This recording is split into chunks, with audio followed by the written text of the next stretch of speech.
How did the first three shows go so far? What were the biggest takeaways for you musically and emotionally? I mean, it's just not another tour, isn't it?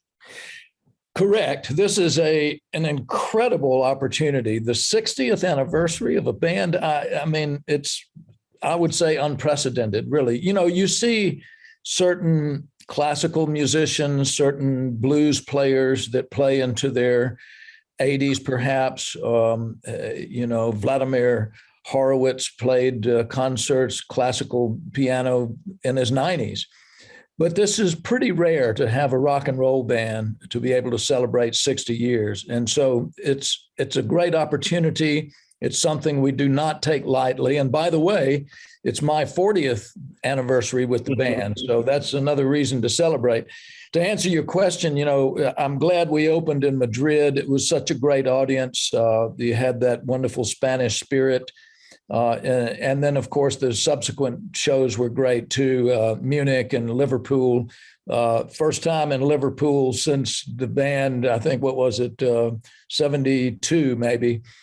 And of course, we did I Want to Be Your Man, which was written by Lennon McCartney and given to the Stones many, many decades ago in the early 60s.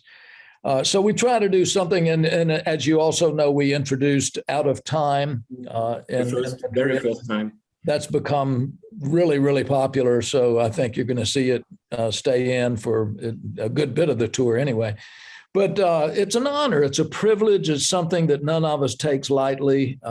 We feel very privileged to be able to celebrate 60 years. In July, you will be coming to Vienna to play at the Ernst Happel Stadium. You played here in Austria countless of times before. Do you have any memories on those previous gigs here in Austria you'd like to share? Well, listen, Vienna is such a music city, with all the great history of classical music that came from that area of the world. I remember, I don't know if you know the name Axel Zwingenberger. Yeah. Okay. Yeah. Axel is a friend, and he's a fantastic piano player, boogie woogie, masterful boogie woogie player. And I remember him taking me to a piano store in Vienna, where the two of us played for probably an hour and a half on these two beautiful instruments. And so that's a wonderful memory for me. We have friends in Vienna. One of our doctors that travels with us is a good friend and lives in Vienna. And so we've had wonderful experiences with him. The city of Esterházy? Yeah. Yeah, so I did a solo performance in Esterházy for a group of doctors through my friend, and that's a great memory. I've also, as you know, in my other life, I'm a tree farmer. I'm an environmentalist and forester, and I have friends in that part of the world that have taken me on tours of the woods and shown me the practices of forestry in Austria. And that's also been very educational and very fun for me. So wonderful memories, yeah. In preparation for the interview, I stumbled upon the fact that you also played on Eric Clapton's Unplugged album, which I absolutely love. Can you recall your mindset, what your mindset was like today of the live session? And did you realize at the time what a tremendous success the record was going to be? Well, the story on that is that I had been working with Eric on, we did the 24 Nights record, which was 24 Nights at the Albert Hall. We had done the tour of Japan with George Harrison, and it was Eric's band.